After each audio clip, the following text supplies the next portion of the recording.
Hello, this is Jeff Charlton with Graphic Connections Group, and I'm the direct mail guy. Today I'd like to talk about a very important concept when analyzing the success or failure of a direct mail campaign. That concept is the lifetime value of a customer. Now, what exactly is the lifetime value of a customer? That is the concept that analyzes how much money that customer is worth to you over the life that you have a relationship with that customer. So in other words, let's say that your typical customer stays with you for 5 years before they move on to someone else.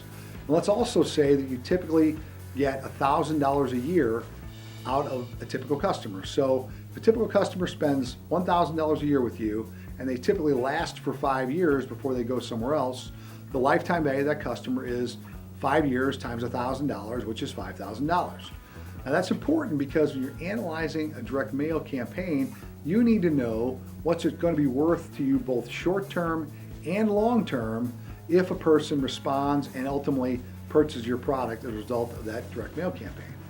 So let's just say, for instance, you do a direct mail campaign and you spend $1,000 on that campaign to get the mail out. And let's say out of that $1,000 of spending, you're able to get one customer to say yes to a $1,000 purchase. So if you look at the initial return on investment, you spent $1,000 and you got back $1,000. So I would call that a 1-to-1 return on investment, maybe 100% return on investment, which isn't bad, but you didn't make any money. You just broke even on the deal.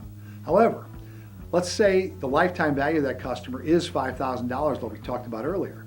Well, you know that yes, in year one, that first purchase, you only broke even. You spent $1,000, you made $1,000.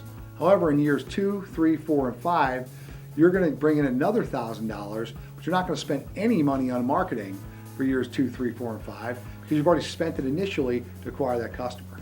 So your long-term return on investment is $5,000 brought in, $1,000 spent, so I'd call that a 5-to-1 return on investment, which in most cases people would consider that to be good.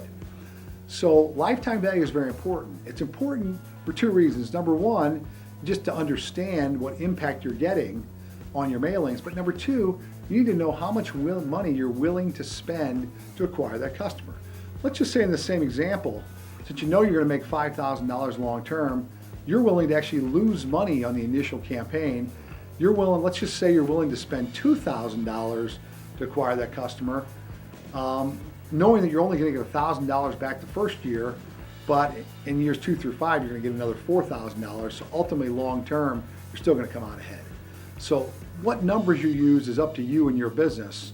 The point is, before you do any campaign, figure out what the lifetime value of a customer is, and then factor that into your analysis on what you're willing to spend on a campaign. This is Jeff, the Direct Mail Guy, and have a great day.